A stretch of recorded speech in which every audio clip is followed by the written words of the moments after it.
Pablo, good to see you. How you doing? How you been? Joe, good to see you all evening. How you doing? How you been? Pablo and Joe, you're the first ones in.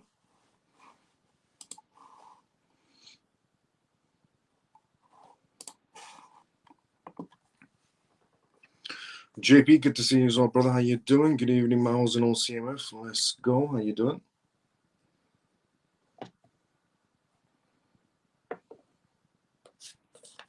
Stormy, hi, Miles and CMF. Good to see you as well, Stormy. How you doing? How you been?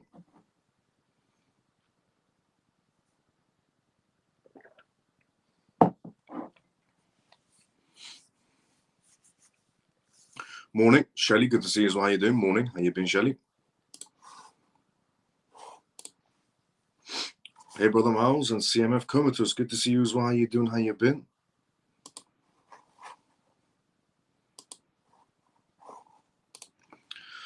Good evening, Miles and CMF. Callie, good to see you as well. How you doing? How you been?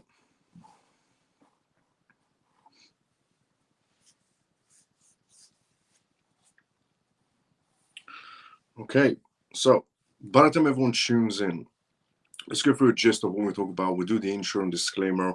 By that time, everyone should be tuned in for the first part of the live. Welcome to the CMF Live. If you're watching this for the first time ever, the CMF stands for Crypto Miles Family. My name is Miles. I'm hosting the live that you're watching right now. Monday to Friday, you can tune to this live, and this is episode 293 of the CMF Live. If you watch this for the first time ever on this live show, I talk about the most recent news that's happening around the world in terms of cryptocurrencies, CBDCs, AI, politics, regulations, vital information for you to know about regarding the world, completely transforming into a digital space.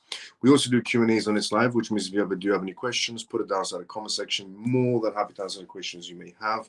And the disclaimer of this live show, as always, is not financial advice, not political advice, and whatever I say is only for entertainment purposes. So, welcome to the CMF Live. If you're watching this for the first time ever, and if you're regular, let's go CMF.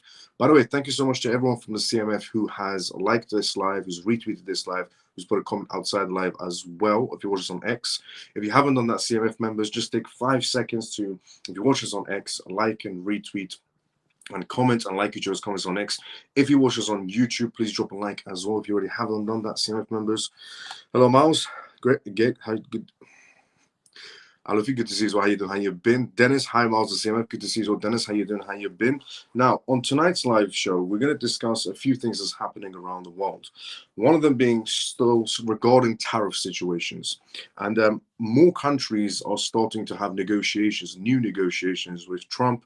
And it seems like the tariffs are working tremendously well just within 24 hours.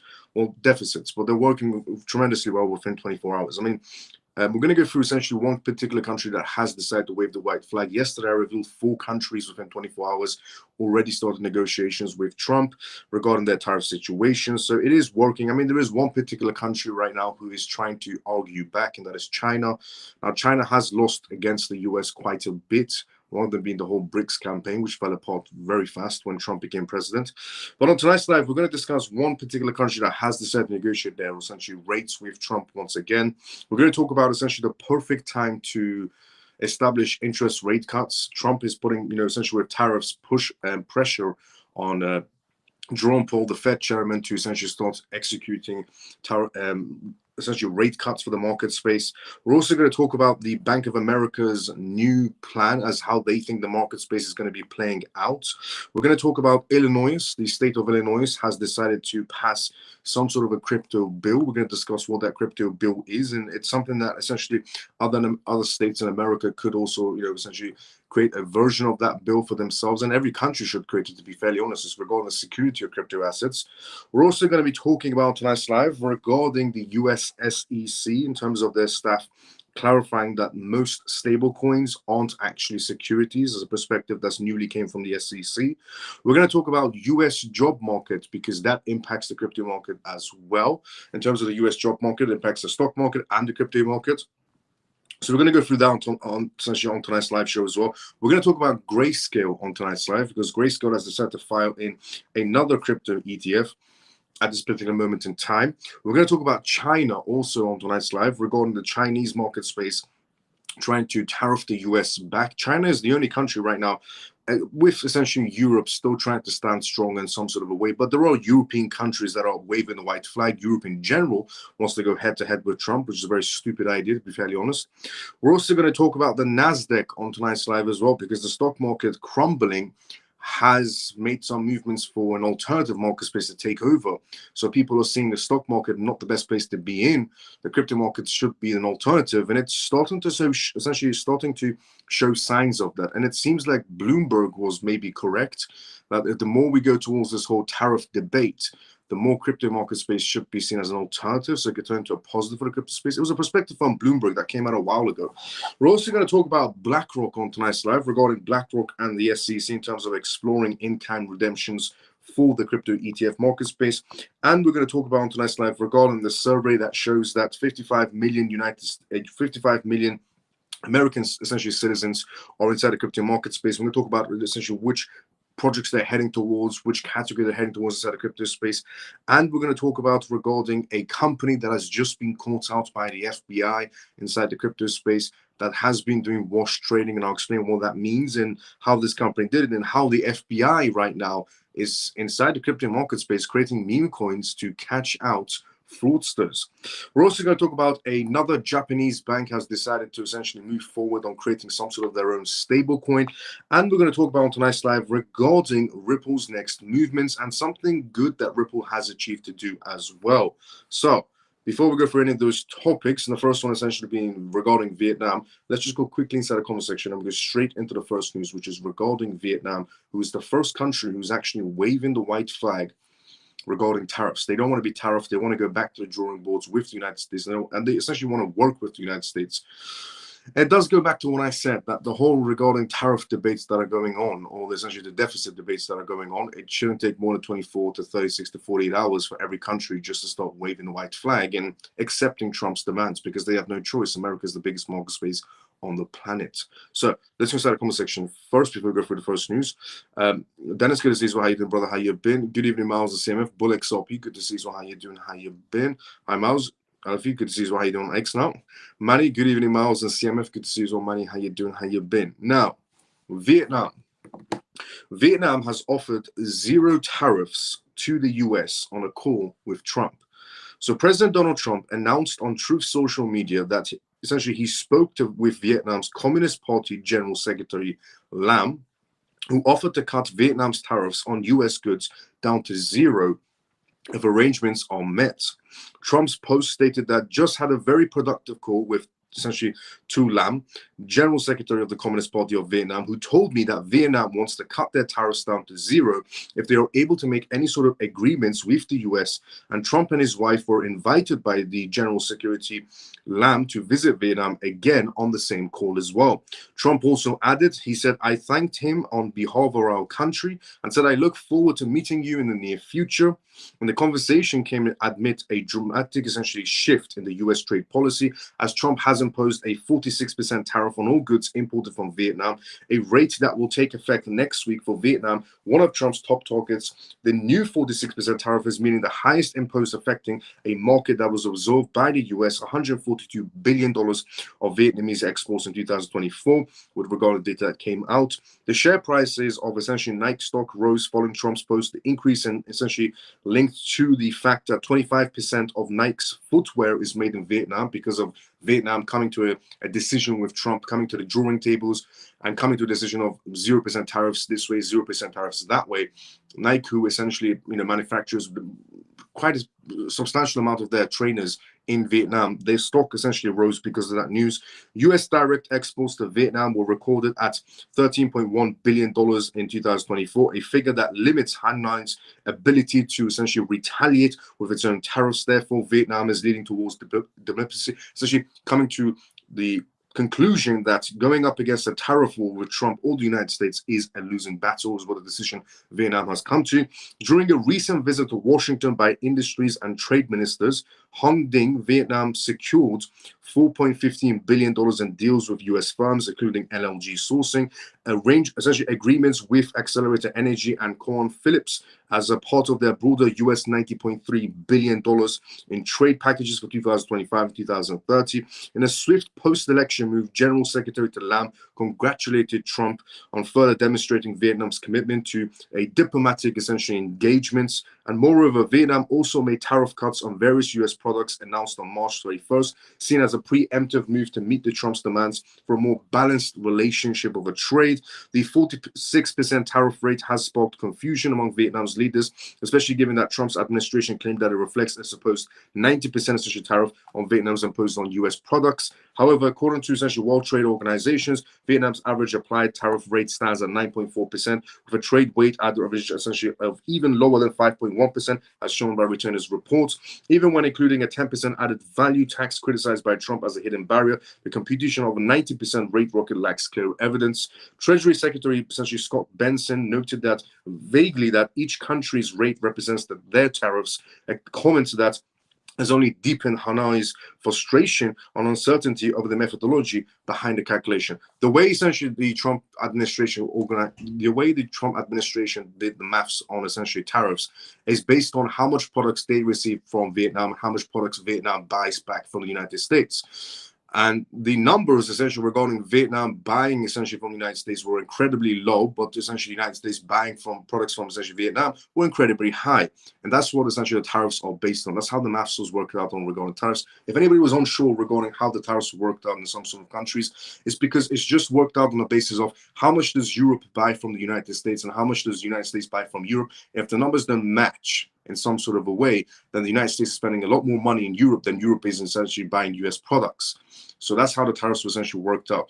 Now, the tariffs are also based on bringing the rates down, their 10-year rate essentially that is coming to an end in 2029, which means crashing the stock markets a little bit on purpose for short-term volatility. Long-term wise, the US is going to be well better off. More manufacturing, more jobs, better economy, having control back of the world, which it should be done. But the funny part about this whole thing is that the liberals who hated Trump for saying that Trump is only here to help billionaires are now saying that those same liberals that hated Trump for being a billionaire or essentially making more money for billionaires, those liberals are now coming out and essentially saying that Trump is crashing the stock market and companies are losing money. Which is a weird way to look at it if you're a liberal, because you hated the fact that Trump was essentially friends with billionaires or is a billionaire and was going to make money for billionaires. But now that Trump has crashed the stock market, the same liberals are coming out and going, well, he's crashed the stock market, so essentially those billionaires are losing money. When it comes to liberals, it's about, making it make sense. And unfortunately, it just can't be done when it comes to liberals. Their IQ level is too low to even have a debate with. Now, regarding Trump, regarding the perfect time is what he's mentioning now. So keeping on the topic of Trump and keeping on the topic of interest rates, which is something that needs to be done. There's many reasons that essentially tariffs were made for the market space. There's many reasons. One of them being the deficit situation, one of them being the year essentially 10 bond yields, and also one of them being interest rate cuts. For the longest time, Trump has been trying to achieve interest rate cuts, but Jerome Powell, the Fed chairman, refuses to do rate cuts.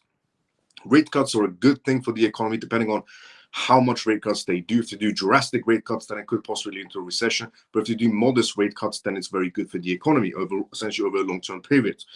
Now, with this situation that Trump has essentially created for the market space, which is a massive positive, might seem like market uncertainty right now, but later on you'll see the big difference, is that Trump says that it's the perfect time to cut the interest rates.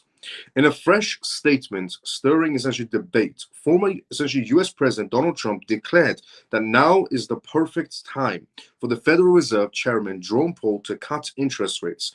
The comments come amid the mounting economic uncertainty and financial market essentially volatility. Trump has long been a critical essentially of the Federal Reserve's monetary policies especially when the rates are perceived to hinder growth. His latest remarks essentially adds fuel to the ongoing conversations about whether the Fed should essentially ease their stance towards supporting the economy, especially as signs of a slowdown becoming more evident in some sectors. The Federal Reserve has kept interest rates elevated in its fight against essentially inflation. While inflation has cooled in recent months, it hasn't reached the Fed's 2% targets. And meanwhile, concerns essentially are growing that high borrowing costs are weighing on business investments, consumer spending, and stock market performance. And therefore, essentially, the Fed should be doing interest rate cuts, and this should put pressure on Jerome Powell to do it. Trump's statements may reflect a broader sentiment among investors and business leaders who feel that the rate cuts could provide much needed relief. However, the Fed must balance these pressures with its core mission, controlling inflation and maintaining economic stability. Whenever a political figure, especially one as prominent as Trump, comments on monetary policy, markets tends to react. While the Federal Reserve essentially is independent, Trump's remarks could influence public sentiment and even stir speculation among upcoming Fed meetings. A rate cut could potentially boost the stock market and help lower costs, but it might also essentially cause some sort of slight pressures on a side effect type of scenario, as well as the Fed faces a delicate balancing act. And Jerome Powell is now under renewed public scrutiny because Jerome Powell is refusing to do rate cuts. Essentially, Jerome Powell is refusing to do his job. Who does that remind you of? A man by the name of Gary Gensler, who was the chairman of the SEC, who also refused to do his job. What happened to Gary Gensler? He became jobless. Just saying, that could also happen again for Jerome Powell if he refuses to stop, essentially refusing to do his job. Gary Gensler refused to regulate the crypto market space and instead decided to scrutinize it. Jerome Powell is refusing to do rate cuts no matter what, which is his job. Time will tell if he's still going to be holding his job position. Bank of America is what we'll talk about next, but that should put pressure on Jerome Powell to do rate cuts, but time will tell. Bank of America's strategist elevates markets. So Bank of America's essentially analysts have came out with a perspective that matches Bloomberg. So before the tariffs happened, Bloomberg gave a very interesting perspective, which was that if tariffs are going to be happening worldwide on Liberation Day, that every country is going to get impacted with some sort of tariffs. Bloomberg said before that a lot of people see it as a negative for the crypto market space regarding tariffs, but Bloomberg said it's a possibility that it could be seen as a positive in a way.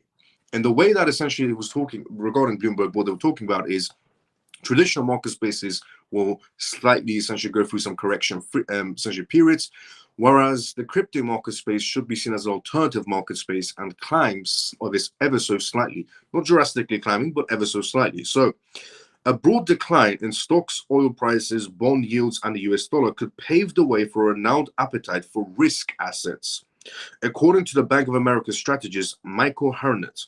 Now, Michael essentially suggested that investors should consider aggressively adding positions in riskier assets if the S&P 500 fails essentially to the 4,800 to 5,000 range, and former President Donald Trump approval rating drops to 40 to 45%. Global markets have experienced volatility in recent weeks due to essentially trade tensions, inflation concerns, and shifting monetary policies.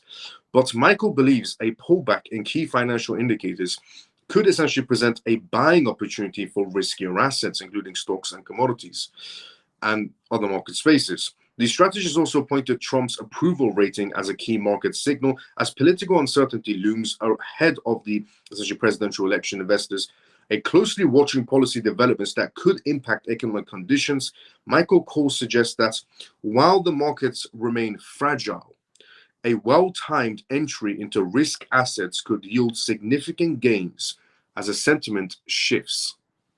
Now, we know for a fact that the sentiment is shifting. More institutions are ever so essentially entering the crypto space than ever before. One by one, we're getting announcements from major establishments, major institutional players around the world and in the United States entering the crypto space, or even some of them showcasing what they're going to provide to the crypto case or to their own high-profile client base. So it does show essentially signs of that. And the crypto market space seems to be reacting ever so slightly, just a little bit of a positivity. Now, Before we go through the next news on tonight's live, which is regarding Illinois, we're going to go inside the comment section first. As I said previously, this is live, which means if you do have any questions, put it down in the comment section. More than happy to answer any questions you may have. And regarding essentially what the Bank of America has suggested, it matches exactly what Bloomberg said right before the tariffs were announced, that the crypto market could be seen as an alternative, a riskier, edgy market that assets could be, essentially liquidity could be entering into it. Now, let's go to the comment section before we go to essentially the next news, which is regarding Illinois. The state of Illinois has introduced a new crypto bill. So we were at here. Come on, good to see you, brother. How you doing? How you been? Golden Dragon says, hi, Miles and family. Good to see you. How you doing, Golden Dragon? Johnny says, hi, Miles. When are we going to see the XRP revolution? When are we going to see the XRP revolution is one, the case technically is over, but it needs to be on paper over. In other words, the money needs to be transferred over to the SEC from the escrow account, and that the SEC needs to seal the deal on the whole Ripple situation, and that injunction is lifted. So both have filed into essentially the judge. So that still is on the essentially, it's not on documentation that it is case closed, but it is technically by word of mouth case closed. Two, regulations, which are happening right now as we speak behind the scenes. Congress is more than ever before speaking about crypto regulations and crypto bills. They're talking about what they can pass, what they can't pass, what they can change before passing. Senators are essentially coming more involved inside the crypto space than ever before, even drafting up bills for the crypto space with the help of essentially blockchain companies. The White House is doing their best they can by essentially pushing the SEC and the CFTC to do better, work together and establish some crypto rules. The SEC is doing back-to-back essentially meetings, some closed-door meetings, some public meetings as well for the crypto space. All of that is happening right now behind the sidelines while we essentially have this whole tariff situation going on. In terms of when are we going to see that XRP revolution? Very soon, Q3, Q4, a lot of things are going to be happening. But Q2 was still in. It's still going to be quite an interesting play. Regarding tariffs or the deficit situation, it's not going to be a long-term play in any sort of a way at all. A lot of countries already waving the white flag. The more countries that wave the white flag, the better it is for the United States, the better it is for the market space in general, which is happening. One by one, countries are turning towards Trump in the United States once again. How long do you think till XRP's ETF's approval? Well, XRP's ETF approval essentially is based on the case being on paper, full dusted and forgotten about. So the case needs to be completely ended on paper for the XRP ETFs to be happening. Now, XRP ETFs could happen even if the case isn't, because it is verbally done regarding XRP's case, is verbally done. But regarding the filings they've sent to the judge and so on, and the payout that needs to happen, XRP ETFs can happen. The SEC can pass them, but it will just cause more confusion for the market space. So it will probably be on the basis of case on paper is done, money is transferred to the SEC from Ripple's side, and XRP ETFs are approved. Or it could be that Grayscale's large cap fund, which includes essentially Bitcoin, Ethereum, XRP, Solana, and Cardano, gets approved. And then we have our first XRP ETF like that, until the case is sealed on paper, when actual XRP ETF is passing through as well. But XRP ETFs should pass, some should pass this year, or all of them should pass this year. If one of them gets passed, then it should be like a domino effect for the rest. So this year, in my opinion. Good evening, Miles and CMF. Mike, good to see you. How you doing? How you been? Alex, hi, Miles and family. Good to see you. How you doing? Alex, how you been? Now, Illinois. The state of Illinois' Senator Mark has introduced a new crypto bill. Now, every American state is applying for some sort of essentially crypto stockpile, Bitcoin reserve, or essentially the custody of your own crypto assets, and the government has no right to essentially look into your crypto wallets. These bills are very similar regarding these American states, but this one is different. This one is regarding the fraud and security situation of crypto assets. So, Senator Mark Walters created essentially the crypto fraud bill, and it's advancing through. Illinois State Senator Mark essentially Walker bill aimed to essentially tackling digital asset fraud passed through the Illinois State Executive Committee today, highlighting the state's increased efforts to crack down on crypto crime. Launched by essentially Walker in February, the Digital Asset and Consumer Protection Act, aka the Senate Bill 1797, would allow the Illinois Department of Financial and Professional Essential Regulations to manage and set crypto guidelines within the state. Under the provision that Illinois players essentially in the crypto space would be required to register and provide disclosures and demonstrate the fitness to satisfy the bill. would also mandate affected essentially crypto companies to notify customers of charges and transfers of digital assets while building on programs to reduce consumer fraud. Now, if Illinois passes a bill like that, then essentially states in America would have a lot more viewpoint of what's happening in terms of crypto exchanges, like the transfers that are happening between people and so on. But they're going to use this bill as a safety bill so that fraud is not happening with anybody's accounts regarding these crypto exchanges. The rise of digital assets has opened the door for financial opportunity, but also for bankruptcy, fraud, and deception practices, said Walker. We must set standards for those who have evolved in the crypto business to ensure they are credible and honest actors, he added. Now that Digital Assets and Consumer Protection Act has advanced through the Illinois State Executive Committee, the Illinois State essentially Senate at large will be able to vote on the bill. Should Walker's proposed legislation advance past that, it would go through the Senate, would go through the State House of Representatives before ultimately heading to Illinois Governor JB's desk to be signed into law. Illinois' latest crypto-focused bill comes at the state of legislators' rapidly move to address digital asset policies during U.S. President Donald Trump's crypto-friendly administration. Trump has been essentially affiliated with several recent projects inside the Web3 space and has promised to install a pro-crypto regulatory framework across the United States. However, critics argue that his market-friendly approach may open the door to potential fraud and consumer risk, and should Illinois adopt Walker's bill, it could serve essentially as a state safeguard against illicit activities or actors inside the blockchain industry. I agree 100% regarding the safety of crypto assets. Something needs to be there regarding safeguarding people inside the crypto space, because a lot of fraud does happen inside the crypto space. But to be fairly honest, a lot of fraud happens in the traditional market space as well. The same way, essentially, there are laws governing the traditional market space, so fraud doesn't happen, and that things like Wolf of Wall Street doesn't repeat itself in real life again. Same thing they're trying to create for the crypto space, that people don't just come inside the crypto space, scam a lot of people, and then just, disappear into Dubai and think that they could get away with it. So these types of bills are going to protect people inside the crypto space and protect companies inside the crypto space as well, depending on how not too much essentially going into people's privacy, but staying relatively in the safe zone when it comes to people's privacy as well. Now, US SEC staff have came out with a perspective on the crypto space. So the SEC is having closed-door meetings and public meetings very soon. They're going to have a few public meetings very soon, which I reviewed the timelines a few nights ago on this live. And one of the things that the SEC has clarified today is that most stable coins aren't securities. So here it is.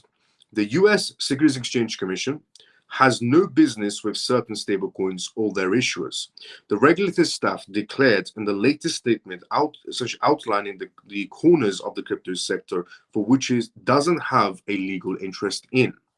Since the agency was taken over by President Donald Trump's appointed leadership and formed a crypto task force to ease essentially pressures on the digital asset space, its staff has issued a series of statements meant to clarify the crypto areas outside its jurisdiction. So far, including meme coins and proof of work crypto mining, it's now added stable coins to that list. The SEC's Division of Essentially Corporation Finance has issued the Friday statement today, not yet essentially a binding rule or even a formal guidance to declare stablecoins, but do not involve offer and sale of securities. Persons involved in the process of minting or creating or redeeming covered stablecoins do not need to register those transactions with the Commission under the Securities Act or fall essentially within one of the Securities Act exemptions from the registration, according to a statement.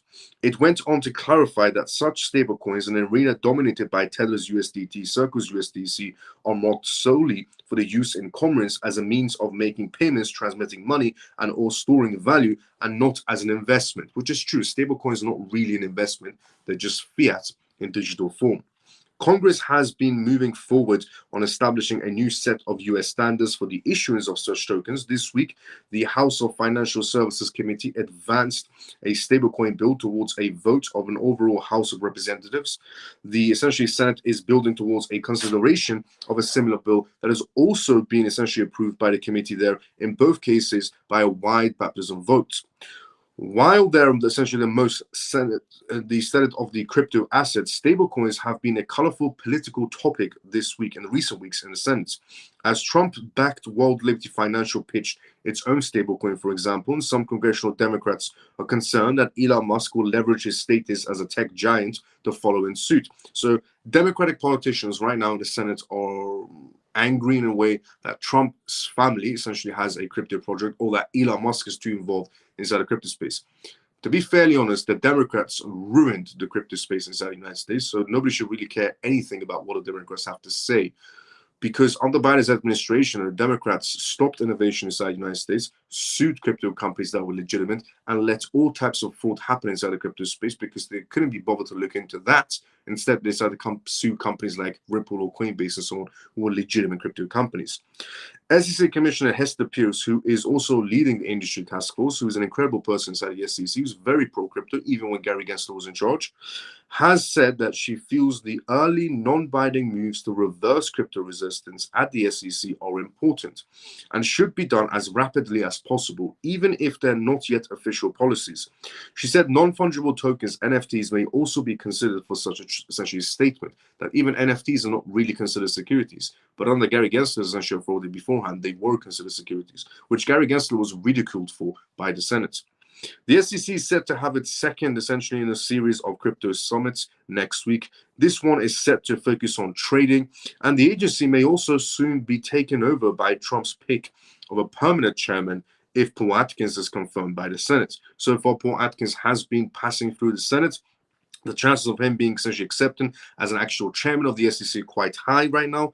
The Senate Banking Committee approved his nomination by a party line vote this week.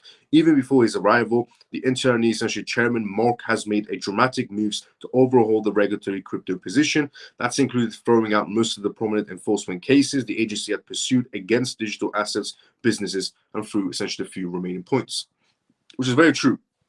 Honestly, hands down, Mark, as an acting chairman of the SEC, has done an incredible job on that side, getting rid of essentially like a domino effect when it comes to crypto cases. Now, moving off essentially the SEC, but their essentially main talking point was that stablecoins are not securities, NFTs are not securities, and that anything relatable to those two topics are really not securities. And meme coins are not securities either, because they don't see them as an investment essentially category. They see meme coins as more of a gambling category rather than a securities category. Now, the US job market is what we're going to talk about. So a lot of people have suggested in the United States and outside the United States that it's mostly the liberals and Democrats, that Trump is ruining the market space. He's not creating jobs for the United States, and so on and so on. But data has came out so far under Trump's essentially presidency of how the job market is looking, for example, inside the United States. So here it is. And the job market does essentially have a positive and a negative impact, depending on which way the job market data comes out, on the stock market, which essentially has an impact on the crypto market, because Bitcoin does tend to follow sometimes the NASDAQ. So, US job search in March amidst the tariff concerns. How is it looking right now? In March 2025, the US labor market demonstrated unexpected strength, adding 228,000 jobs despite the rising tariff tensions across the country. Even though tariff situations happen, although we're going to be happening, such because it was in March, it seems like the job market is unexpectedly still growing inside the United States. The unemployment rate experienced a slight uptick to 4.2% from 4.1% in February, but in March, it did tremendously well. This job growth essentially contrasts with tariffs raising concerns about long-term economic resilience and inflation.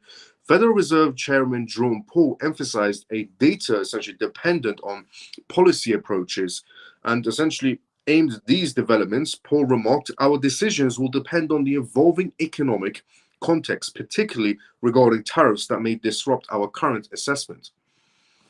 The US essentially labor market experienced a surprising boost with 228,000 new jobs in March 2025, significantly surpassing economics forecast, because a lot of economists came out and said that Trump is going to ruin America's economy. Turns out Trump's economy has created 228,000 jobs for American citizens. And they were surprised that Trump has achieved something good for the United States. The increase occurred as essentially the tariffs implemented by Trump's administration began to take effect and the economy.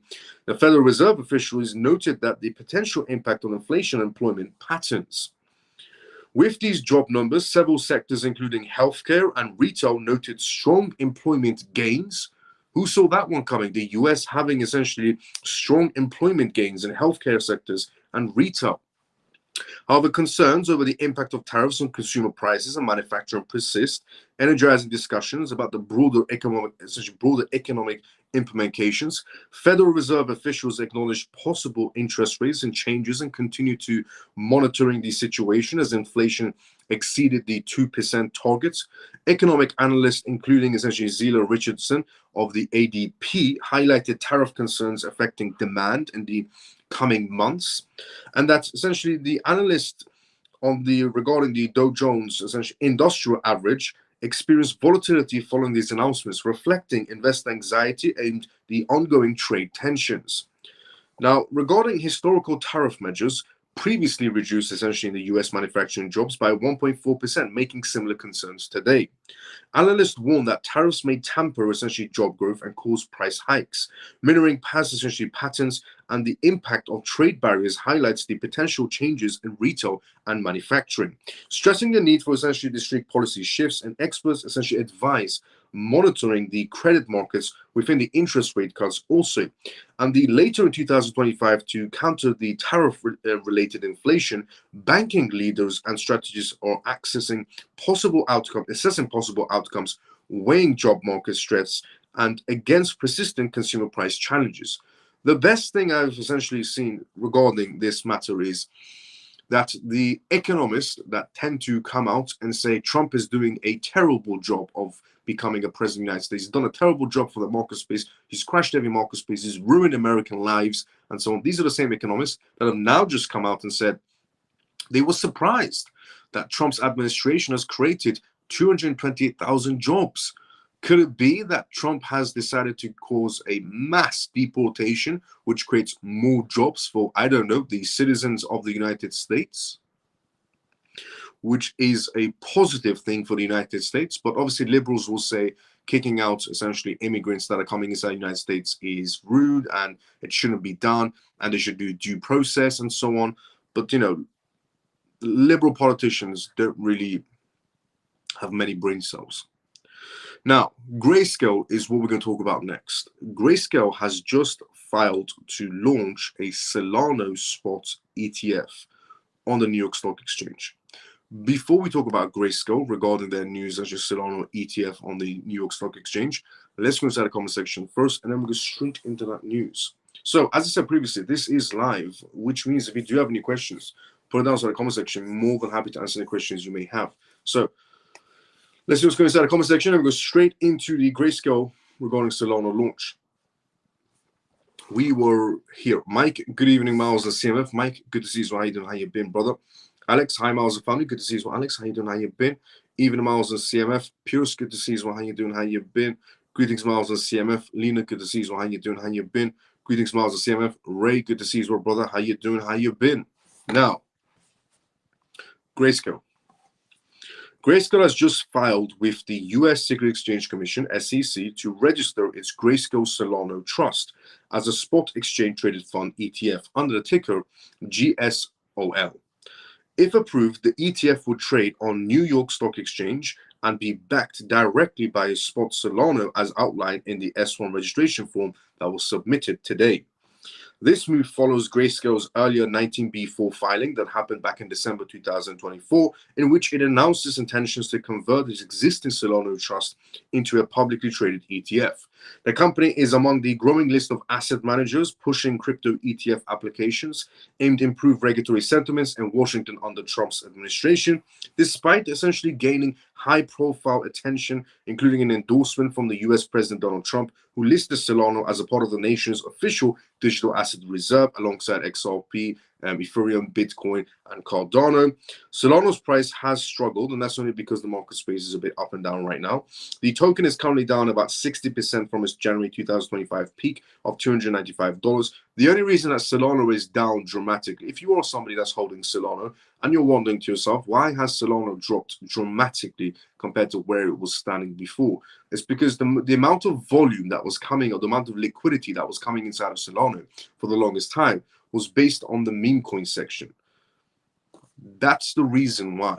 And that money has decided to exit out of Solana and spread into other crypto assets. So the reason why Solana was doing tremendously well for itself and hitting incredible numbers and staying quite high up for the longest time is because the money that was entering Solana was actually from meme coins. And that meme coins essentially category has slowly died out. I'll be very honest. Meme coins in general don't see appealing to most people now inside the crypto space. Even to new people who enter the crypto space, they don't tend to go towards meme coins anymore, which seems like the trend is coming to an end, you could almost say. Because a long time ago, even new people who enter the crypto space, they went straight towards the meme coin section. Not anymore by the looks of it. Was also hit hard by the investor anxieties around trade wars and tighter monetary policies and conditions. Also, Grayscale's filings could offer a boost to these struggling assets by opening access to institutional and traditional essentially investors through regulated market spaces. The ETFs could help inject new capital into Solana. This kind of product could also essentially add a layer of price stability, especially compared to lesser known altcoins without ETF exposures. Still, questions remain about how much real estate demand the proposed US crypto reserves or Grayscale ETFs will generate in the near term. Hostile towards riskier assets, if approved, GSOL from Grayscale could become a test for mainstream investors' appetite towards a second-tier digital asset during periods of economic turbulence. And Grayscale's move comes as it compares with other firms, including 21 Shares, Carrying Capital, VanEck, and Bitwise, who are also weighing in for an SEC ETF, essentially for a Solana ETF with the SEC. And Franklin Templeton is also considering a similar initiative. Interesting time for essentially Grayscale to be applying for an XRP ETF to be added to the New York Stock Exchange with the ticker essentially GSOL. Right around the turbulence situation we're having with the market space. Now, China is what we're going to talk about next. So it seems like China is the only country who is not backing down regarding tariffs. So a lot of countries have, as I said, decided to wave the white flag. Vietnam decided to wave the white flag. South Korea decided to wave the white flag. Spain is on the verge of waving the white flag. Essentially, Italy has already decided to have communications with Trump, the United States, regarding tariffs. They don't want to be tariffed either. There's actually quite a lot of countries have, within 24 hours, who've decided to. It's not really the best option to be going head-to-head with the United States. China, on the other hand, has decided to still continue going head-to-head with the United States. It's going to end very bad for China's economy. But the thing with China is that China is fuming the most because China planned under Biden's administration beforehand to somehow, somewhere down the line, replace the US dollar, is what was China's move with the whole BRICS category. And when President Trump came into power, BRICS pretty much fell apart. Russia was saying they're no longer creating a token against US dollars. Same went for Brazil, same went for South Africa, same went for India. And that was a massive blow to China. Then China had to give up control of essentially a canal that they were controlling, and that essentially the US got control of that canal again. There was a lot of things that China had control of under Biden's administration in different countries, that when Trump became president, Trump took over pretty much everything China had control of. So obviously China is fuming because in every category, China is now losing against the United States because Trump keeps on taking things back. And one of the biggest one was regarding China trying to crash the US dollars so that they become the dominant currency, or BRICS becomes the dominant currency, which never worked out. So China's doing this out of spite, but that could end very bad for them. Honestly, this could end very bad for China. So China has decided to hit the US in terms of goods with 34% tariff hikes. In a major escalation of the ongoing trade disputes, China has announced an additional 34% tariff on range of US goods. The decision marks a significant move in the essentially tit-for-tat tariff war between the world's two largest economies, sending shockwaves through the global market space. This new essentially tariff comes as a direct response to essentially recent US policies perceived an aggressive move from essentially China and the US, while the specific goods targeted have not yet been essentially fully disclosed of what China's putting this 34% height rate on. Analysts expect the tariffs to hit the agriculture, machinery, and potentially tech products, areas where American exporters have substantial exposure to. For example, Apple products that are built within China, those could essentially see higher prices coming out of them, but should essentially force Apple to move their manufacturing either back to the United States or to a state or to essentially a jurisdiction that is a genuine ally of the United States. The added 34% tariff could seriously hurt key American industries. US farmers, already reeling from previous trade barriers, are likely to feel more pain if agriculture goods like soybeans, corn, and meats are included. Manufacturers and technology firms could also be affected, particularly those with strong trade links to China. And market watchers warn that this latest essentially tariff round could disrupt supply chains, essentially increase cost and weigh down profits for US businesses and retaliate on Chinese buyers. Financial markets reacted essentially very quickly with essentially futures showing increased volatility and investor sentiments turning cautious. The move signals that China is not backing down in the ongoing economic standoff with the United States. And it's also a message to Washington. Retaliation actions will be met with stronger responses from China's perspective. This development raises questions about the future of US-China relations and whether either side is willing to return to negotiation tables. In the meantime, business investors and global markets are bracing for more uncertainty. And also, just to add more on the China situation, that is, China has decided to, not only with the whole retaliation of trade wars, but China has decided to back Iran once again. You see, Russia has decided to not back Iran and decided to just, stay out of it. Whereas China has decided to make some speeches of how they're, going to continue supporting Iran versus the United States. China is absolutely fuming, and they want to get something on the US. They want to get 1 point above the US in any form they possibly can. And retaliation tariffs is how they're looking at it, and also backing Iran is how they're looking at it as well, because China lost the whole BRICS essentially currency against the US dollars. They lost that battle. China lost a lot of countries to the United States when Trump became president. A lot of things China lost, and they just want one thing to say, we won against the US in something. And unfortunately, they're versing Trump. And there's no winning against Trump, because the only one that wins against Trump is Trump himself. He's the only one that can essentially win in any sort of battle, especially being the leader of the leader of the free world, or the United States, the biggest market space on the planet. So China just wants anything, just one simple win in some sort of a way. It's just never going to come. I'm sorry to say to China, to the government of China, but it's just never going to come. The US is always going to be 10 steps ahead, no matter what. And if they carry on this tariff battle, it will lead to sanctions in some sort of a way, which will also cripple China's economy even more, which could also cause more turbulence inside the stock market, which could actually benefit the 10-year yield that the US is the deficit situation the US is having. Also put more pressure on Jerome Powell to put interest rate cuts if China's market space goes turbulence. And also, the crypto market space could be seen as a positive, as a riskier, more market space for an alternative assets to be entering, alternative liquidity to be entering into from traditional market spaces. So there are positives with market turbulence. You've just got to see where you got to look for it.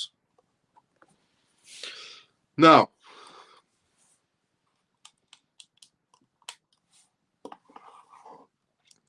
before we go for the next news, which is regarding Bitcoin essentially, let's go for the comment section first. Then we go straight towards the Bitcoin news. And also one more thing regarding the US versus Iran. Iran has already started waving the white flag to the United States. A while ago, I said regarding Iran versus the US that Iran is just bluffing and that Iran doesn't really have the military power to go up against the United States. They never did and never will. And it turns out the news has come out from Iran's perspective that they're willing to have conversations with the United States, which again, this affects the market space depending on how it goes. It affects the crypto market space and the stock market space if the US gets into an actual full-blown war with Iran. It affects the world's market space, to be fairly honest. And it seems like Iran has decided to have direct conversations with the United States. And the first two rules that Iran has to accept from the United States, one rule is that that Iran has to accept Israel as a country, and that Iran has to establish an embassy of Israel in the middle of Iran, in the capital of Iran, and that Iran has to let every Israelis, politicians or people, to visit Iran and essentially whenever they want, and that the United States government is allowed to enter Iran and essentially have a look about whenever they want. Those are the first two things that Iran's government has to accept from Trump. And there's about 9 more. And as it goes down the list, it's going to put more pressure on Iran as it goes down the list. But let's see how that goes with Iran. Was Iran bluffing the whole time about, they're going to stand up against the United States and so on and so on? Or was it genuinely serious? It seems like they've already started. And Iran also exited Yemen. So Iran was controlling Yemen, they were controlling Syria, they were controlling Iraq. It also news comes out today that Iran has decided to exit out of Yemen and they're no longer in Yemen in any sort of a way. They're already showing signs of weakness, which just shows their whole big bad wolf plan was just one ginormous bluff to the entire world, as I revealed a while ago. But it's essentially a lose-lose situation for the Iranian government. If the Iranian government decides to go head-to-head with the United States, they're going to lose. If the Iranian government opens its doors to the United States politicians, they're going to lose. It took essentially 3 days for Gaddafi to be, essentially taken out by its own people. A man who suggested that gold should be back in their currency, which the United States was not very happy about. It took about 3 days for him to be essentially thrown off his throne. And he did have a conversation. Gaddafi also had a conversation with the United States, and the United States pretty much told him the most simplest way: what the hell are you doing? You can't be using gold as backing your currency. And within 3 days of Gaddafi not listening, he got overthrown from his position. So essentially, with Iran opening its doors to the United States, it's a losing battle, which means the Iranian government has to remove themselves, which means it's a winning battle for people essentially like me, because we want essentially we want the Iranian government removed. There's a lot of Iranian people, Persian people like myself, who want the Shah to return, who want the king to return. So if Iran opens its doors, the US comes in and the Iranian government has to leave, in other words. If Iran doesn't open its doors, then a war is going to happen. Then they're going to be, essentially taken from Iran. The government is going to be changed in that sort of manner. So the Iranian government is done for, pretty much. The Iranian government is done for in every aspect you look at it. And the king of Iran, the royal family of Iran, is returning very soon. So that means peace finally is going to be restored to the Middle East, and peace is going to be restored to the market space. But thank God that's happening, honestly. The royal family, the Shah of Iran, the crown prince of Iran, is returning soon, by the looks of it.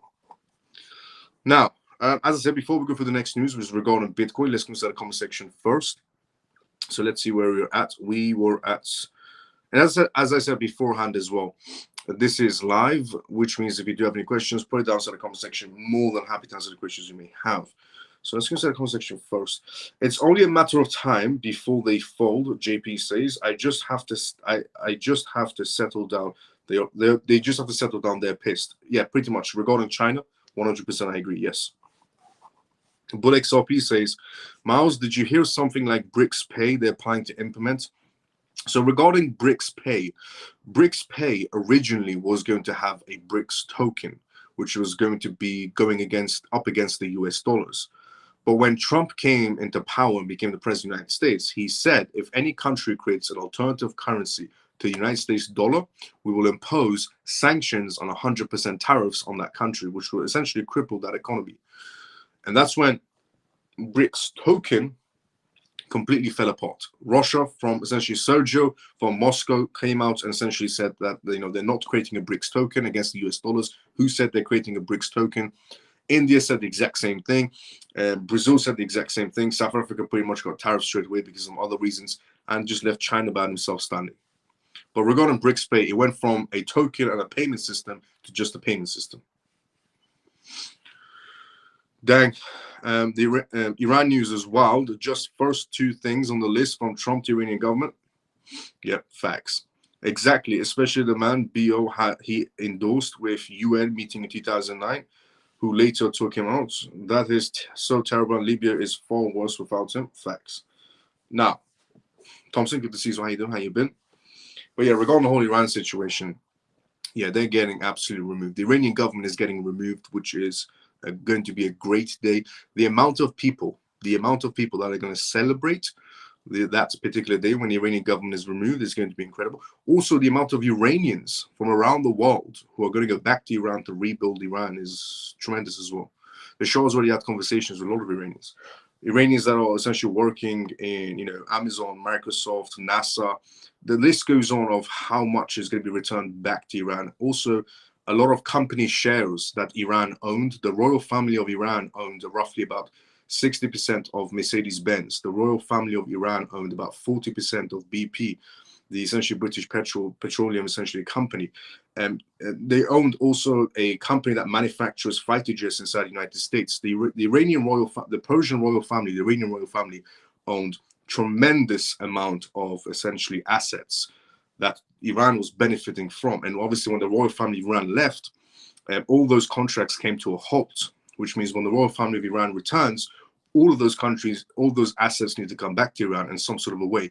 Even Bahrain, who is a very wealthy country, had a 99-year contract with Iran. Bahrain belongs to Iran on paper, but because the royal family of Iran left, that contract became void.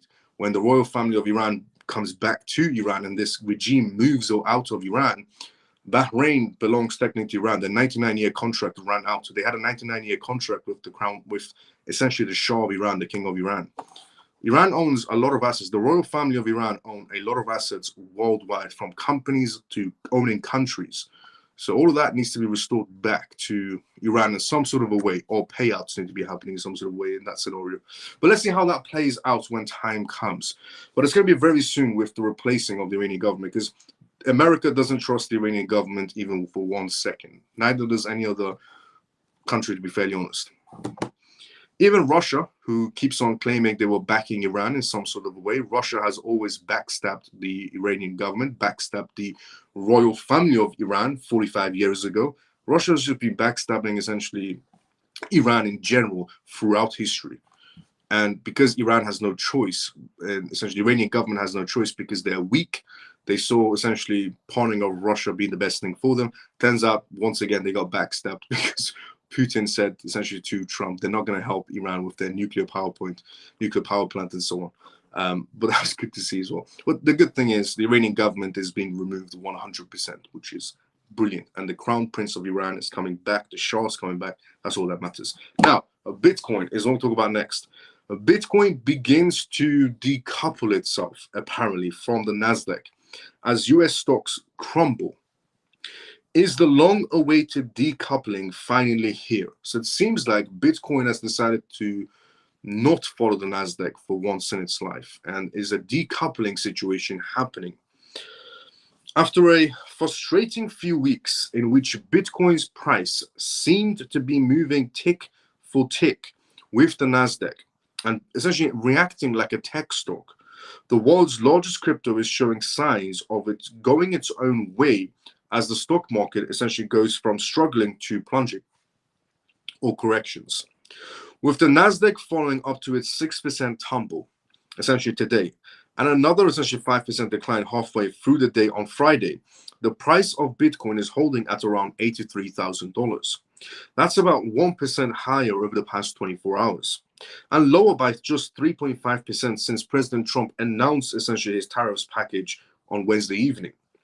Bitcoin is also greatly outperforming crypto-related stocks like Coinbase, MicroStrategy's MSTR stock, Semler Scientific, SMLR, who essentially purchases Bitcoin for their and follow the MicroStrategy footstep, and the miners, all which are down double-digit percentages over the past 2 sessions.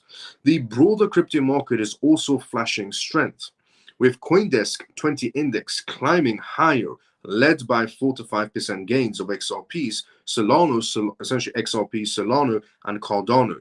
Bitcoin has shown impressive resilience, said essentially David Henderson, crypto investment specialist at digital asset manager firm 21 Shares.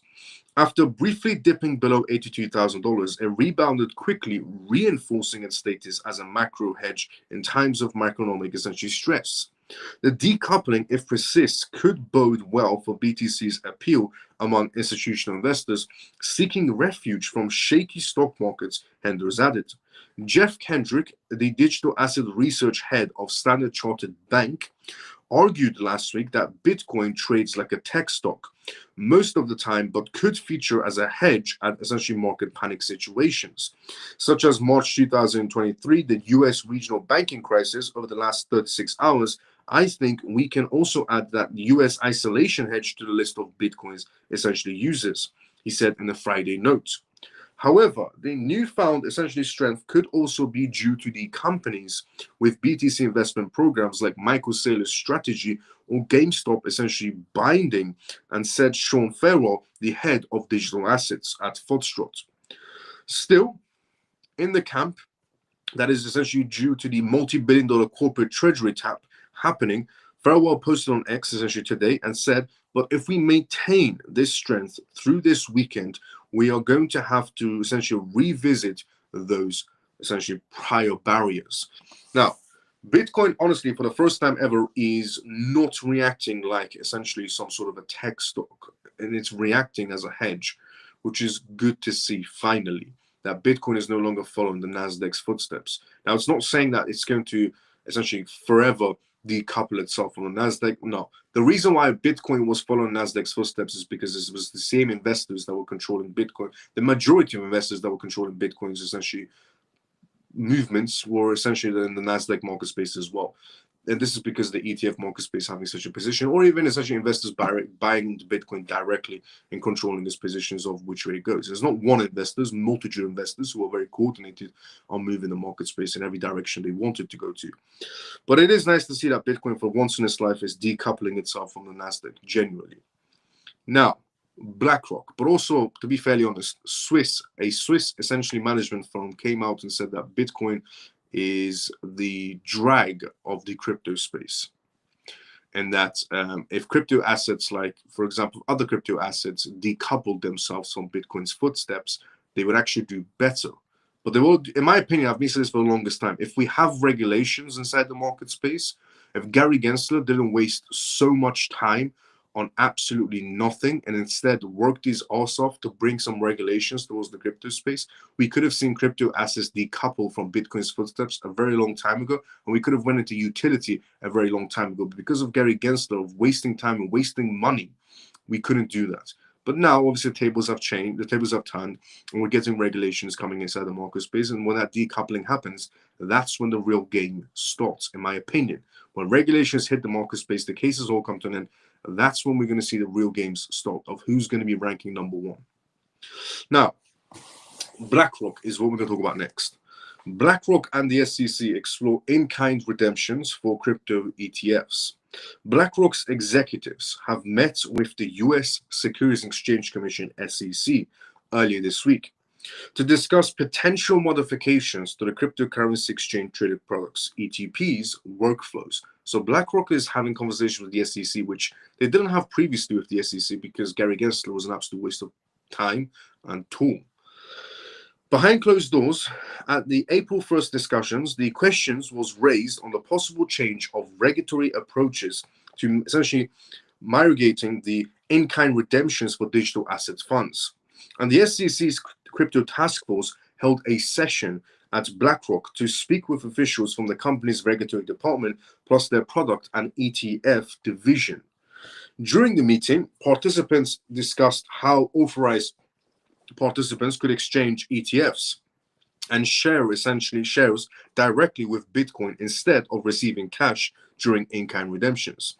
In such in-kind redemptions boost market capabilities and simplify transactions. You see, under Gary Gensler's essentially authority, the BlackRock, or any other ETF, Bitcoin ETF out there, it was set up in a way where essentially they're going to have cash redemptions, and if the investors want to cash out, they can whenever they want in fiat.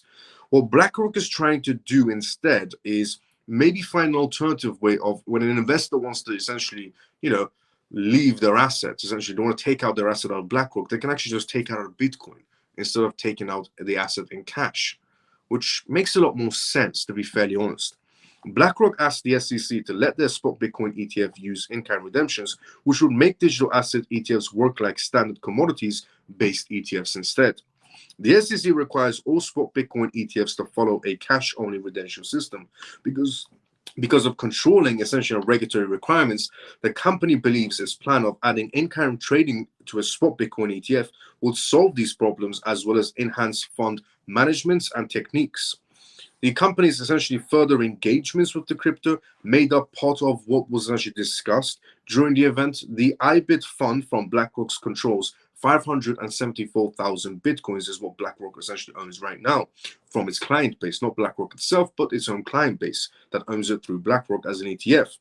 And essentially they also own about 1.1 million Ethereum in terms of assets. More institutions now use cryptocurrencies, which requires new rules that allow them to invest in this type of format. At the meeting, BlackRock delivered a comprehensive document that showed how market participants can serve cash redemptions in ETPs while showing current ETP system operations. The firm recommended steps to implement an in-kind system within accepted market rules and regulations. The SEC held a different session with the Proof of Stake Alliance, whose members come from various firms like A16Z and Paragon Consensus, Lido Labs Foundation, and Merindit. Participants also discuss different staking models like liquid essentially custodial and delegations as they relate to ETPs and allow staking. So it wasn't just BlackRock who's been having conversations with the SEC, which we now know of and what they essentially discussed, but also a lot of firms are having back-to-back meetings with the SEC, which we've never seen before either, where they're discussing matters of essentially of ETFs and ETPs and staking and stable coins and so on and so on. And it's all been positive so far with the SEC, as it should be, because of Trump's administration being very pro-crypto and all the essentially the things that were signed for America to become the capital of cryptocurrencies. Now, the industry stakeholders explained that the key principles for staking as a service, which essentially, sorry, my hand essentially moved, which moved the page.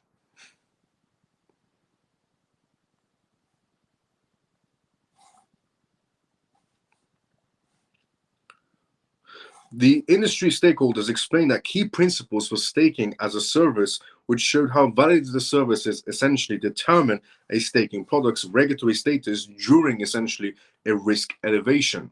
The SEC and BlackRock dialogue demonstrates that both agencies are willing to develop better solutions for the cryptocurrency funds when authorities approve in-kind redemptions for the crypto ETFs, and essentially they will revolutionize their operations to work more effectively for investors. The meeting between BlackRock and the SEC highlights the ongoing efforts as essentially redefining the crypto structures and the ETF structures. As discussions about more crypto ETF rules continue, the industry may essentially start working more efficiently due to the possibility of approvals of in-kind redemption rules. Future outcomes choices will establish the next stage of digital asset acceptance by institutions. So the SEC is having multiple meetings behind closed doors with crypto companies. They're also, as I said, going to be having quite a few public essentially meetings as well, where they're going to discuss matters of cryptocurrencies. But it is showing signs that the SEC is not only essentially dropping cases that are crypto related back to back and showing how positive they are towards the crypto asset space, but also having meetings with companies discussing crypto assets is a positive to see. And it's going to help them, in the SEC's words, establish better rules and essential regulations, or governing essentially the crypto space in a better way. Now,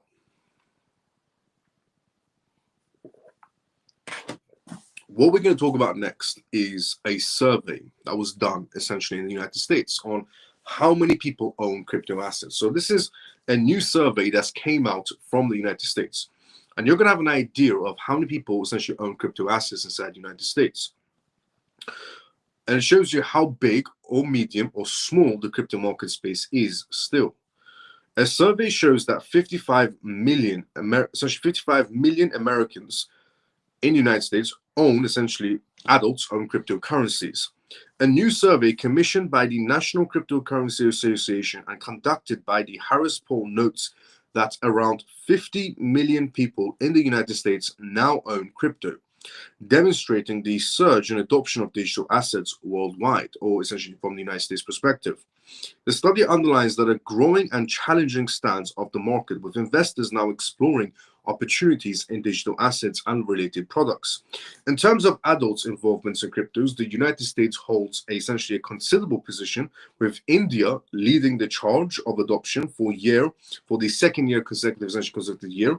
Crypto is seen as a more legitimate investment than stocks nowadays. Believe it or not, crypto has become an integral part of their daily lives, with workers, healthcare professionals, and others getting heavily involved in cryptocurrencies, according to the study test. Over the past few years, investing in crypto has become quite easier with the availability of hundreds of products, and the feature of decentralization has lured almost 70% of traditional market, essentially financiers.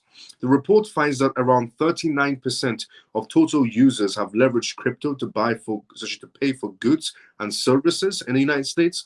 It is worth noting that the adoption of crypto and its usage remains popular among all ages, including youngsters, adults, and even the older generation. Youth opted for crypto to match the changing global financial paradigm, with some investing essentially as savings similar to the retirement plans or any recurring plans. And there are some who essentially also trade crypto for in-trade and shorter durations.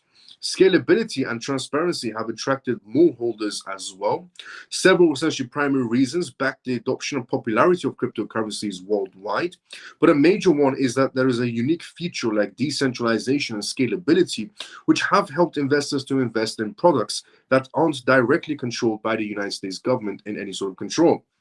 And blockchains like Ethereum, Bitcoin, Solana, Tron, XRP, and so on, and Solana, as XRP, XLM, and so on, hold a significant ranking among thousands of blockchain currently functional essentially worldwide. Despite the growing adoption of security remains one of the foremost issues threatening the image essentially and growth of crypto assets, roughly 75% of crypto involved in people remain concerned about the security accidents like hacks, scams, and frauds that have reached the new height of losing $1.65 billion in the entire Q1 2025.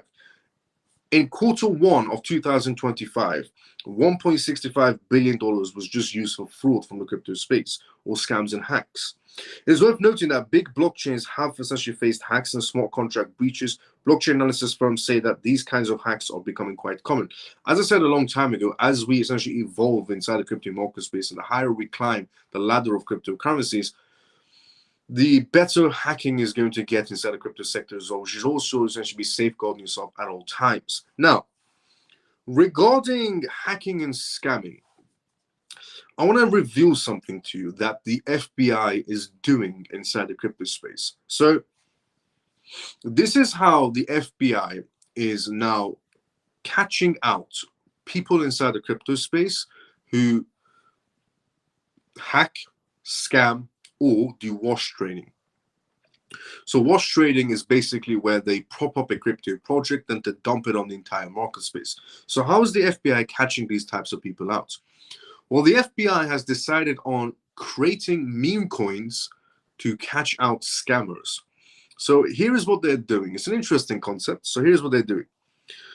CLS, for example, CLS Global was just fined and put on probation for 3 years over wash trading. Well, how did the FBI find out they would do wash trading?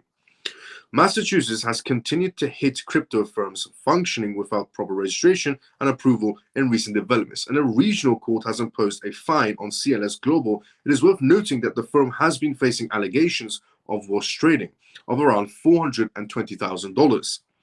As per the announcements from the authorities of Office of Massachusetts, a federal court has identified that CLS Global as manipulating the trading volumes. There are speculations that behind this wash trading, the company carried out massive transactions illegally, and the court imposed a probation period of the 3 years.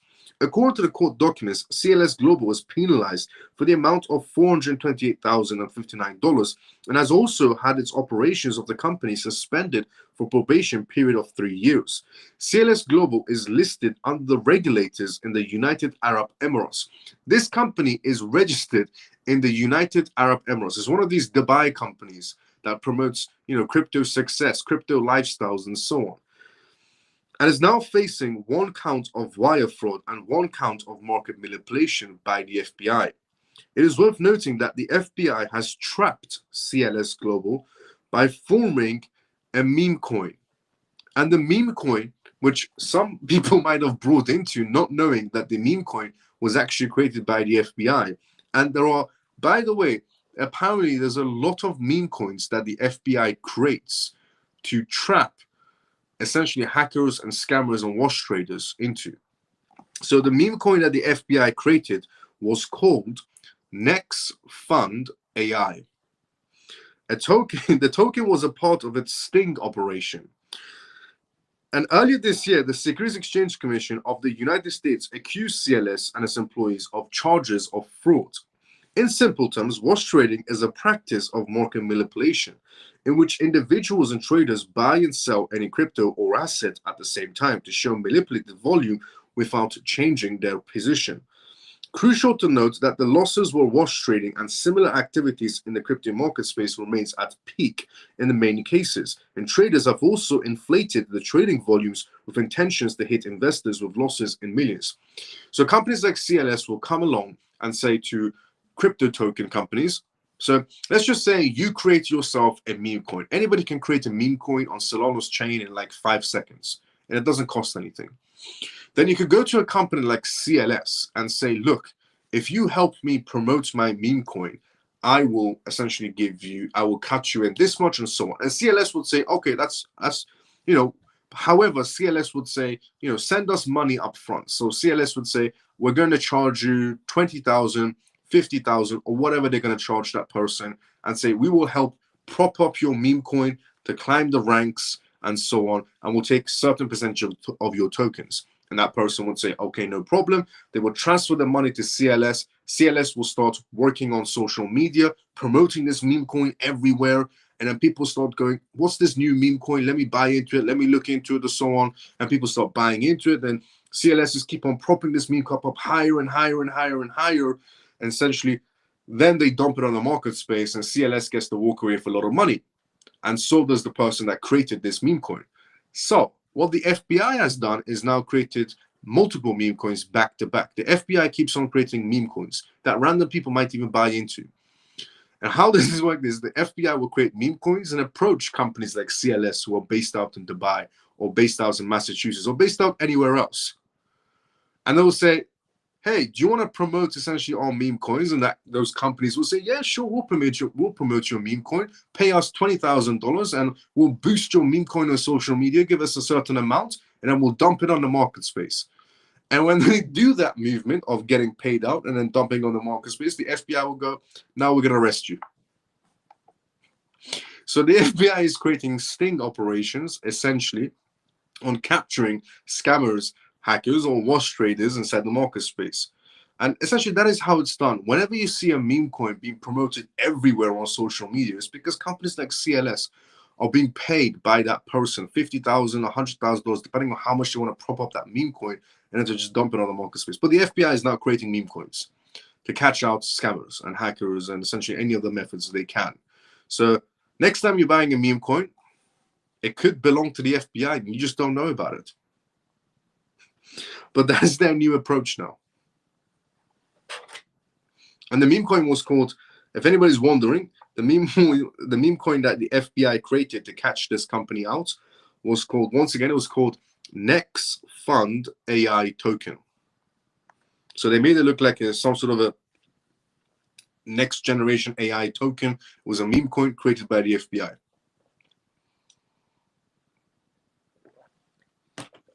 And just because these companies think they're based out of Dubai, nobody can reach them, it's not really true. The company is based in Massachusetts, but it has a regulatory authority based in Dubai. Now, moving on from the way FBI is catching out crypto pump and dumps to Japan. Now, I've been revealing news quite a bit from Japan in terms of their banking systems or their infrastructure and so on. And another bank, essentially in Japan, that we talked about, which was Mitsubishi, has came out with some more perspectives on the stablecoin they're trying to create. A lot of banks around the world are right now trying to aim to create some sort of way of their own stablecoin. And someone did ask me that, if every bank creates a stablecoin, essentially, would that be bad for crypto assets like XRP or XDC or XLM and so on? Would that be bad for these types of assets? No. And I said, because essentially, if every bank is going to create their own if every bank is going to create their own stablecoin, it's just going to become a novelty item. And I said that's going to struggle when it becomes international, because this bank, for example, in America, might be holding that particular stablecoin because they created it, but a bank in Japan doesn't hold any of that stablecoin. So therefore, transactions between them is going to get a little bit difficult. It just goes back to the whole SWIFT system, where you have to hold certain amount of certain currencies to be able to do international tradings, which means any bank that's creating a stablecoin domestically could work.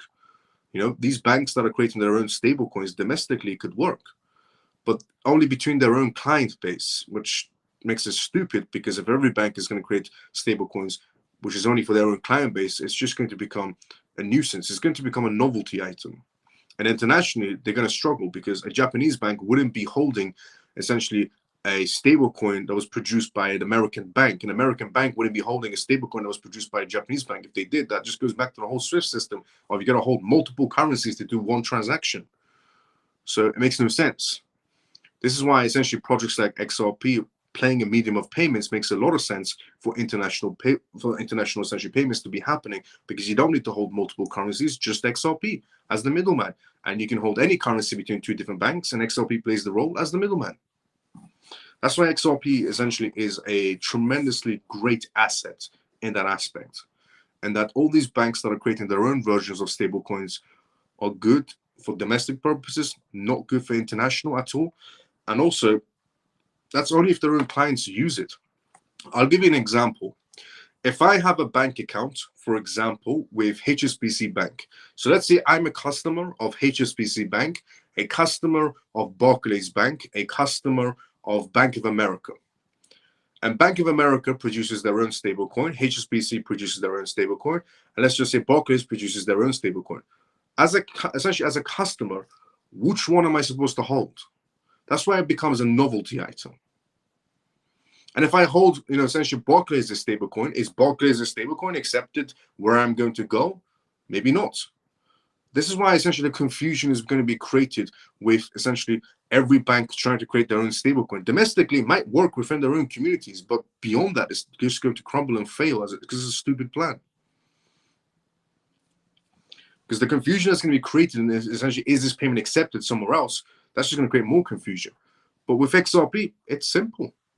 Every bank can work together, and all they need is XRP. They don't need to hold 10 different types of currencies in a digital world. That's the whole point of essentially XRP, making things simpler and better and faster and cheaper. And also, that was for people that are maybe worried regarding every bank creating their own stablecoin. It's a novelty item at that point. That's why XRP will always be superior to any of these banks keep on creating stablecoins left, right, and center. It brings more eyes to the crypto space, so indirectly it's positive. But why Japanese banks, essentially giant Mitsubishi, which we're going to talk about now, wants to issue a stablecoin in Japan in their perspective. One of Japan's largest commercial banks, Mitsubishi UFG, plans to launch a new stablecoin to help trade settlements essentially using blockchain technology. According to a report that came out from Japanese local essentially newspapers, Japanese local news channels, Yomiuri Shimbun, the plans for stablecoin were completed at the end of 2024, but they were never released to the public in any sort of a way. Now, Mitsubishi's UFG, one of the largest banks in Japan, stablecoin in Japan will be tailor-made to facilitate essentially trades happening domestically, because that's the only way it makes sense. But still creating confusion, but that's the only way it makes sense. The bank's trust and banking CEO, essentially Horatio, noted that they plan to eliminate the requirements for a letter of credit or a bank guaranteed, essentially by ensuring real-time settlements between vendors and purchasers. The CEO said his company was making final adjustments on a coin before rollouts and stated that the stablecoin would initially be used in carbon credits trading sphere. He said that the stablecoins would expand their trade settlements and other use case and other use since stablecoins are essentially low cost and allow for faster settlements to be happening. The coin is revolutionary and will contribute to the solving social issues within Japan. Since 2023, Binance's Japan unit has been working with Mitsubishi UFJ Trust and Banking Corporation to develop a stablecoin in Japan. The bank and Binance conducted a joint study on issuing a stablecoin that would be pegged on the yen while essentially complying with local laws, which would help drive Web3 adoption in the country. During the time, the company stated, through this joint study, both companies aim to issue new stablecoins to help accelerate the mass adoption of essentially Web3 in Japan. Traditional banking depends on controversial essentially systems that are clogged up with listed trade settlements. However, challenges such as foreign currency essential restrictions, volatility, and delays associated with confirming of authenticity of the letters of the credit slow down the process. Mitsubishi UFJ experts propose stablecoin-based trade settlements with escrows features such as smart contracts, and the modern feature essentially helps reduce counterparty risk as stablecoins will be only released upon delivery of goods. According to the report, Mitsubishi UFJ hold the stablecoin reserves assets in accordance with local Japanese laws. The bank is a part of a wider Mitsubishi UFJ financial group, and the latter essentially is also one of the world's most prominent financial service players that has been working on a program to launch a stablecoin in Japan and stablecoin interoperability platforms for several years. Starting with a pilot study, Mitsubishi UFJ plans to team up with a Web3 wallet service provider, Jinko stablecoin platform, and export essentially settlements firm with Standgauge. Now, the aim is to create a solution that will operate and in all emerging Southeast Asian markets, with participants piloting the initiative on Japanese exports. All the participating firms will leverage their combined wealth of experience in blockchain finance and trade settlements to ensure that stablecoins in Japan project meets its objectives. This stablecoin will only work in Japan. Essentially, domestically, it will work well, maybe, but if every bank in Japan wants to create their own stablecoin, then it will create so much confusion between the client base of which coin to use, which coin is trusted, and which coin has the backing it says it has. Internationally, it's going to struggle because international corporations or international banks won't be holding this Japanese yen from a local Japanese bank, which makes zero sense. This is why I say if every bank creates their own stablecoin, it just becomes a novelty item at that point. That's where XRP is just a better solution, and it is going to be a better solution, and it is going to be implemented. Now, on the topic of XRP, XRP futures expected to surge trading volume as Coinbase prepares to launch. I'm guessing some people have heard about the Coinbase and XRP announcements, but here's a little bit more of the details essentially of what's going to be happening. Crypto exchange Coinbase shared on social media platforms essentially on X today that its derivatives unit has officially filed with the U.S. Commodities Futures Trading Commission (CFTC) to essentially certify a futures contract tied to XRP. Coinbase Institutional stated we're excited to announce that Coinbase Derivatives has filed with the CFTC to essentially certify XRP futures, bringing a regulated, capital efficient way to gain exposure to one of the most liquid digital assets there is. We anticipate the contract going live on April 21st, 2025. So XRP futures contracts on the derivatives market space for essentially coming out of Coinbase is going to go essentially live on April 21st. So this month, April 21st, XRP futures contracts with essentially Coinbase for the institutional sector of Coinbase is going live. The Nano XRP futures contract will be offered for trading on Coinbase derivatives and cleared through the nodal clear according to the filing submitted to the commission. Each futures contract will represent 500 XRP and will be priced using the Metaver Vector Coinbase XRP benchmark rate. The exchange will list the 3 nearest monthly expirations and enforce a 10% hourly price fluctuation limit to control the excessive price swings. Final settlements will rely on volume-weighted median prices actually across a 1-hour window, with manual adjustments allowed for essentially with activity if essentially is detected Position limits are capped at 4,000 contracts, equivalent to 40 million XRP, or approximately 0.07% of XRP's current market cap. The exchange noted that it has received no substantive opposition to the launch and has already engaged with market participants and future commission merchants. So essentially, Coinbase has received no hassle, zero no's. Everybody wants to be involved in this whole XRP venture that Coinbase is about to go down. Regarding connecting XRP to the institutional sector through essentially derivatives market space, it's happening. It's happening on April 21st. And from Coinbase's perspective, nobody's rejected it. Not a single person has rejected it at all. So it's going to be happening 100% from their perspective. Coinbase's move follows essentially Bitmore's exchange, essentially introduction of the first CFTC regulated XRP futures on March 20th. Bitmore's contracts are essentially physically settled and directly tied to XRP's underlying supply and demand. Bitmore also dropped its lawsuits against the US SEC, citing a more favorable regulatory landscape. However, Coinbase is a much more bigger essentially exchange and has a much more stronger ties with massive institutional names like BlackRock. In parallel, Ripple CEO Brad has voiced renowned optimism about XRP's prospects. He stated that XRP may be included in a government-managed crypto reserve and expressed confidence that its SEC will approve a spot XRP ETF this year as well. Brad said that the SEC earlier position had negatively impacted XRP, but noted a more favorable regulatory environment following the agency's decision to drop its appeal in the SEC, essentially with Ripple and SEC versing each other. So this is an incredible announcement that came out essentially with Coinbase and XRP. And XRP essentially entering the Coinbase institutional sector, and the CFTC that's going to be, approving this for Coinbase to happen. But in Coinbase's words, it's happening 100%. April 21st, this month, XRP is about to have a derivatives market space that the institutional sector can take advantage of through Coinbase. Coinbase is pretty much connected to 21 Shares, Goldman Sachs, JP Morgan, BlackRock, and the list goes on of tremendous essential amounts of major institutional players that are connected to the institutional sector of Coinbase, and they're all going to have access to XRP now April 21st, which is tremendous news. And because it's the CFTC, they have no rejections towards XRP. It's just the SEC, not rejections from when it comes from the SEC, but just the case is technically ended, but it also needs to be paid out to be completely ended.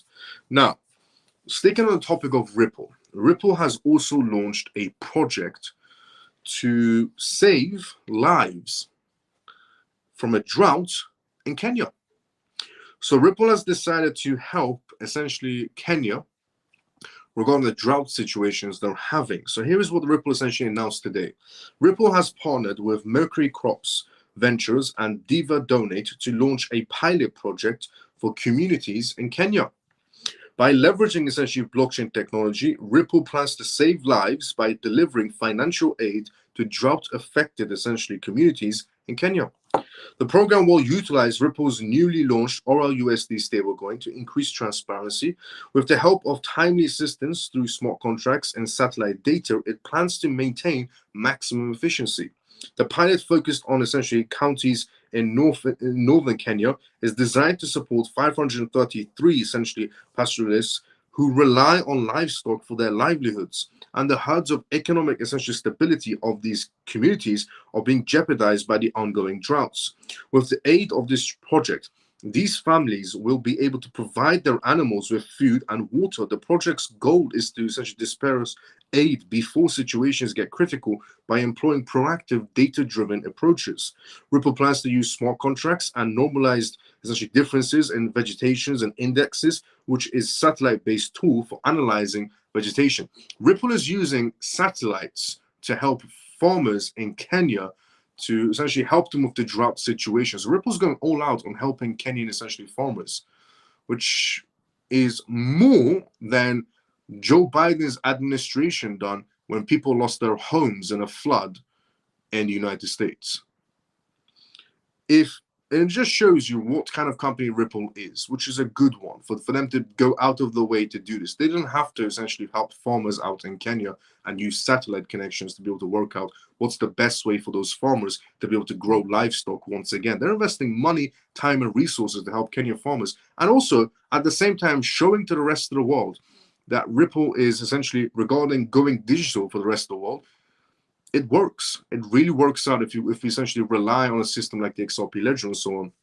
to help livestock in essentially in a foreign country, or essentially a country based out in Africa, for farmers that barely have access to any sort of internet connections, that Ripple can still essentially achieve that achievement.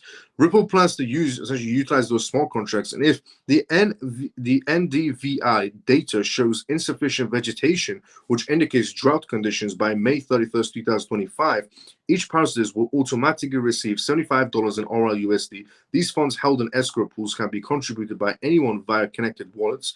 Unused essentially funds can also be redirected to future relief efforts. Ripple strongly believes that this approach reduces response time, increases efficiencies, and helps communities prepare before disasters fully strike. So Ripple is showing to the rest of the world that we can set up escrow funds, we can set up smart contract funds on the XRP ledger, and when a disaster happens, for example, any disaster happens around the world, if a XRP ledger smart contract is placed beforehand, and a disaster happens, the XRP smart contract will essentially open up and release those payments to the affected people like that. Instead of the government coming in and saying, well, let's just figure out what the damage is and how much we're going to pay out. It'll take months upon months upon months before anybody gets paid out after a massive disaster. By using essentially Ripple's or the XRP ledger in terms of smart contracts, Ripple is showing to the rest of the world that, we can do this. We can set up essentially smart contracts on the XRP ledger, and before a disaster happens, we can use satellites to find out if a disaster is going to happen and set up essentially a smart contract on the XRP ledger. And once the disaster happens, because we know it's going to happen from the satellite imagery, then the funds will automatically just release to everybody that was affected and straight into their wallets on the XRP ledger. Ripple has also been a very early proponent of blockchain-based aid, supporting initiatives through its Ripple Impact program, and recently partnering with international rescue committees to test this blockchain essentially powered by payments and aid distribution.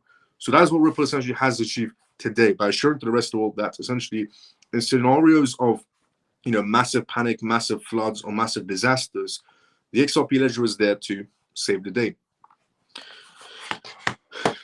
And on that note, we have reached the endings of tonight's live. If you're watching this for the first time ever, this was the CMF live. And the CMF stands for Crypto Mouse Family. And my name is Miles, and I host the live that you're watching right now. You can tune into this live Monday to Friday, 11:25 p.m. GMT time, UK time in other words.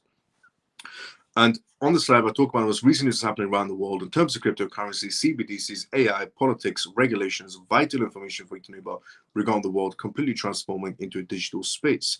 The disclaimer of this live, as always, is not financial advice, not political advice, and whatever I say is only for entertainment purposes. And we also always do Q&As on this live Monday to Friday when this live essentially airs. We're also on episode 293 right now, which is incredible. And on this live, essentially in tonight's live, we talked about Ripple launching their project to save lives. Essentially, the first project launched is in Kenya. Then we talked about essentially XRP futures in terms of trading volumes and Coinbase preparing their launch. We talked about essentially on tonight's live regarding a Japanese bank releasing a stablecoin and why they're releasing a stablecoin. We talked about the FBI creating meme coins to catch out hackers and scammers and wash traders inside the crypto sector. We talked about the survey that was released of how many citizens inside the United States owns essentially crypto assets, what particular crypto assets they hold. We talked about essentially BlackRock in terms of the SEC exploring in-kind redemptions with BlackRock or many of the essentially firms that had sit-downs with the SEC where they talked about how they can approach the crypto space in a much more better regulated manner. We talked about the Bitcoin essentially decoupling itself from the Nasdaq, which is great to see. We talked about China still not backing down in terms of retaliation of tariffs or deficits. We talked about Grayscale essentially filing in and launched a Solana ETF today for the New York Stock Exchange. We also talked about the job market surge that's happened inside the market space in the United States. 228,000 people have been hired essentially in the United States in terms of job market space. Economists were surprised that Trump is actually doing a good thing for the market space. The US stock market clarifying essentially that most crypto assets like stablecoins on securities is also what we talked about tonight's live. We talked about Illinois, the state senator Mark essentially discussing the crypto bill advancing regarding fraud, a crypto bill that was being passed. We also talked about Bank of America's new perspective on the market space, which they see the crypto space actually doing well on the tariffs because it seems like a risky market space. We talked about essentially Trump in terms of the perfect time, putting pressure on Jerome Powell to do interest rate cuts. We also talked about on tonight's live regarding essentially Vietnam waving the white flag, having a discussion with Trump and saying they want to go back to zero in terms of tariffs. So Those are all the topics we discussed on tonight's live on the episode of on tonight's episode of CMF Live, which is episode 293. For episode 294, tune in on Monday. Now, before we do go, let's go to the comment section first, just in case I missed anybody's comments. I like their approach regarding the FBI. Let's go, Susie. Good to see you as well. Good evening. How you been? Evening, Miles, and happy Friday, CMF. Let's go, Peg. So the FBI is scamming people. Lol, I'm joking. I chimed in late. No problem, Peg.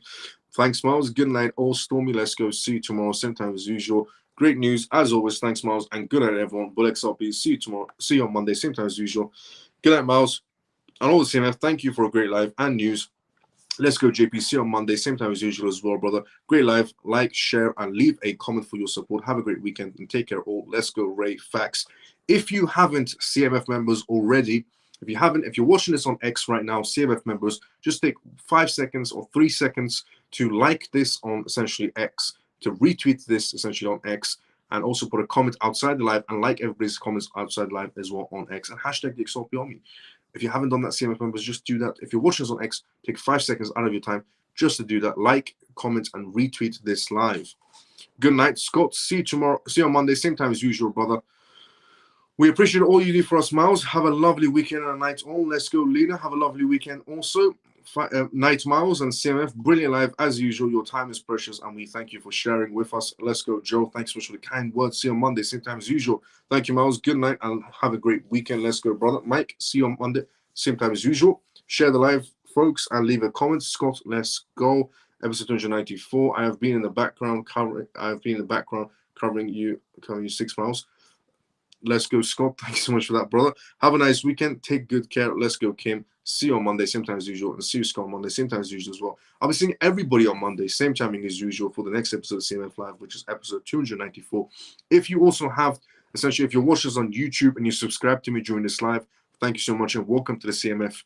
If you're also watching us on X and you followed me during this live, welcome to the CMF. Also, everything I provide is completely free of source. I don't charge a single penny at all. And we're episode 293 right now. We also have our own Telegram group, which is called the Cryptic Mouse Family, which is free to join as well. And we have a communities page on X, which is on my profile. If you go on my Twitter profile, you're going to see my communities page as well. Join the Cryptic Mouse Family Lounge. Best place to be in. I'll be seeing everybody on Monday, same timing as usual, 11:25 p.m. onwards, UK time. Everybody have a great weekend. And see everybody on Monday, same time as usual. Everybody have a great weekend. See you at the same time. 6, aka your back, Miles. I know, Scott.